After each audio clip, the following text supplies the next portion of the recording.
पिछले 2 अध्यायों में परम भगवान श्री कृष्ण ने घोषणा की कि सभी में से भक्ति ही योग या परम पुरुष से मिलन का सर्वोच्च तथापि सरलतम मार्ग है। इस अध्याय में वे अपनी सर्वोच्च महिमा को प्रकट करते हैं जो श्रद्धा, भक्ति और विस्मय को प्रेरित करती है। यद्यपि श्री कृष्ण अपने व्यक्तिगत रूप में अर्जुन के सामने खड़े हैं, फिर भी उन्हें मानवीय व्यक्तित्व वाला समझने की भूल नहीं करनी चाहिए। सृष्टि के आरंभ में परमेश्वर अपनी भौतिक शक्ति से असंख्य जीवों की रचना करते हैं और प्रलय के समय वे उन्हें पुनः अपने में समाहित कर लेते हैं तथा सृष्टि के अगले चक्र में वे उन्हें पुनः प्रकट करते हैं। जिस प्रकार सभी जगह बहने वाली प्रचंड हवाएं हमेशा आकाश में ही रहती हैं, उसी प्रकार सभी जीव भगवान के भीतर निवास करते हैं। हालांकि वे अपनी दिव्य योग माया शक्ति द्वारा एक तटस्थ पर्यवेक्षक के रूप में इन सभी गतिविधियों से हमेशा अलग और पृथक रहते हैं। हिंदू देवताओं के भ्रम को दूर करने के लिए श्री कृष्ण बताते हैं कि केवल एक ही ईश्वर है जो पूजा का एकमात्र उद्देश्य है। सभी जीवों के लिए वह सच्चा मित्र, सहारा, शरण और अंतिम लक्ष्य है। इसलिए जो आत्माएं परमपिता परमेश्वर के प्रति अनन्य भक्ति में लीन रहती हैं, वे उनके धाम में जाती हैं और वहीं रहती हैं। वेदों में वर्णित अनुष्ठानिक समारोहों से प्रभावित लोग भी दिव्य धाम प्राप्त करते हैं। हालांकि जब उनके पुण्य समाप्त हो जाते हैं तो उन्हें पृथ्वी पर वापस लौटना पड़ता है। ऐसा कहते हुए श्री कृष्ण केवल उन्हीं के प्रति समर्पित शुद्ध भक्ति की श्रेष्ठता का बखान करते हैं। ऐसा भक्त भगवान की इच्छा के साथ पूर्ण एकता में रहता है, उनके लिए सब कुछ करता है और उन्हें सब कुछ अर्पित करता है। उनकी शुद्ध भक्ति भक्तों को भगवान के साथ रहस्यमय एकता प्राप्त करने में मदद करती है और उन्हें कर्मों के बंधन से मुक्त करती है। श्री कृष्ण कहते हैं कि वे सभी प्राणियों के प्रति निष्पक्ष हैं। वे न तो किसी का पक्ष लेते हैं और न ही किसी का तिरस्कार करते हैं। यदि घृणित पापी भी उनकी शरण में आते हैं तो वे उन्हें सहर्ष स्वीकार कर लेते हैं और बहुत जल्दी उन्हें पवित्र और पुण्यवान बना देते हैं। श्री कृष्ण फिर कहते हैं कि वे अपने भक्तों के भीतर विराजमान हैं और उन्हें नष्ट नहीं होने देंगे। वे उनके पास जो है उसे सुरक्षित रखते हैं और जो उनके पास नहीं है उसे प्रदान करते हैं। इसलिए हमें अपना मन और शरीर उन्हें समर्पित करना चाहिए, उनकी पूजा करनी चाहिए, हमेशा उनका चिंतन करना चाहिए और उन्हें अपना सर्वोच्च लक्ष्य बनाना चाहिए। भगवद गीता 9.1 भगवान ने कहा, हे अर्जुन, चूंकि तुम मुझसे ईर्ष्या नहीं करते, अतः अब मैं तुम्हें यह अत्यंत गोपनीय ज्ञान और बुद्धि प्रदान करूंगा जिसे जानकर तुम भौतिक संसार के दुखों से मुक्त हो जाओगे। भगवद गीता 9.2 यह ज्ञान विज्ञानों का राजा है और सभी रहस्यों में सबसे गहरा है। इसे सुनने वालों को यह पवित्र कर देता है। यह प्रत्यक्ष रूप से प्राप्त करने योग्य है, धर्म के अनुसार है, अभ्यास में आसान है और प्रभाव में शाश्वत है। भगवद गीता 9.3 हे शत्रुओं पर विजय पाने वाले, जो लोग इस धर्म में विश्वास नहीं रखते वे मुझे प्राप्त नहीं कर पाते। वे बार बार जन्म मृत्यु के चक्र में इस संसार में आते रहते हैं। भगवद गीता 9.4 यह संपूर्ण ब्रह्मांड मेरे अव्यक्त रूप में व्याप्त है। सभी जीव मुझ में निवास करते हैं किंतु मैं उनमें निवास नहीं करता। भगवद गीता 9.5 और फिर भी जीव मुझ में नहीं रहते। मेरी दिव्य शक्ति का रहस्य देखो। यद्यपि मैं सभी जीवों का निर्माता और पालन करता हूं, फिर भी मैं उनसे या भौतिक प्रकृति से प्रभावित नहीं होता।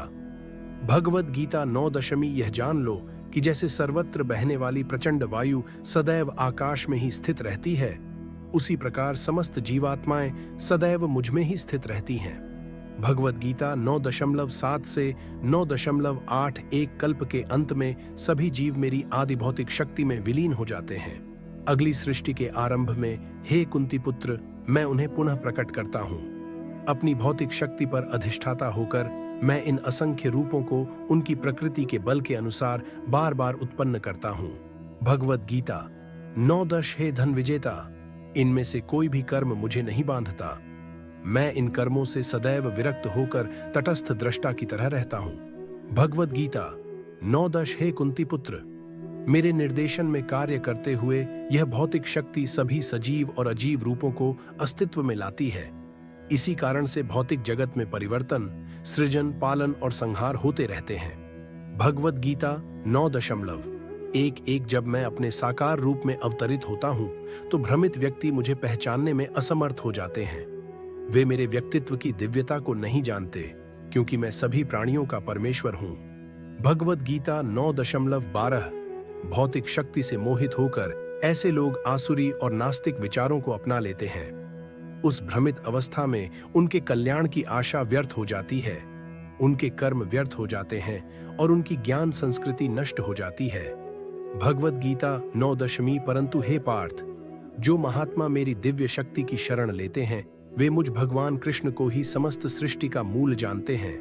वे भगवद गीता 9.16 से 9.17। मैं ही वैदिक अनुष्ठान हूँ, मैं ही यज्ञ हूँ और मैं ही पितरों को अर्पित किया जाने वाला हवन हूँ। मैं ही औषधि हूँ और मैं ही वैदिक मंत्र हूँ। मैं ही घी हूँ, मैं ही अग्नि हूँ और मैं ही हवन का कार्य हूँ। मैं ही इस ब्रह्मांड का पिता हूँ, मैं ही माता, पालनहार और पितामह भी हूँ। मैं ही पवित्र करने वाला, ज्ञान का लक्ष्य, पवित्र अक्षर ओम हूँ। मैं ही ऋग्वेद, सामवेद और यजुर्वेद हूँ। भगवद गीता 9.18। मैं ही समस्त जीवों का परम लक्ष्य हूँ, मैं ही उनका पालन करता, स्वामी, साक्षी, निवास, आश्रय और मित्र हूँ। मैं ही सृष्टि का उद्गम, अंत और विश्राम स्थान हूँ। मैं ही भंडार और सनातन बीज हूँ।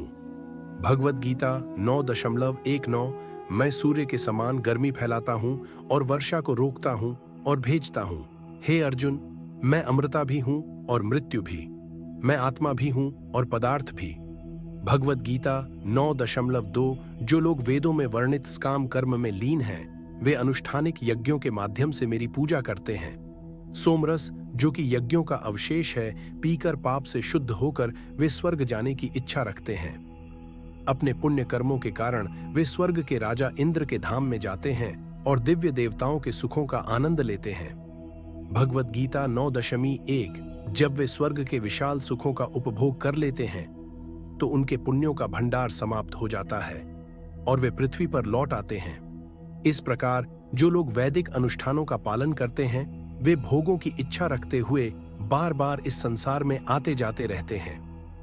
भगवद गीता 9.22। कुछ लोग ऐसे भी हैं जो हमेशा मेरे बारे में सोचते हैं और मेरी अनन्य भक्ति में लीन रहते हैं। उनका मन हमेशा मुझ में लीन रहता है।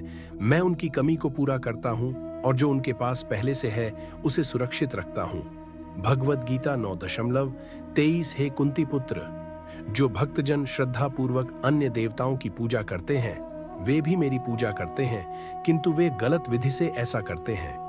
भगवद गीता 9.24। मैं ही समस्त यज्ञों का भोक्ता तथा एकमात्र स्वामी हूँ, किंतु जो लोग मेरे दिव्य स्वरूप को नहीं समझ पाते उन्हें पुनर्जन्म लेना पड़ता है। भगवद गीता 9। देवों के उपासक देवों के बीच जन्म लेते हैं, पितरों के उपासक पितरों के बीच जन्म लेते हैं, भूतों के उपासक ऐसे प्राणियों के बीच जन्म लेते हैं और मेरे भक्त मेरे ही पास आते हैं।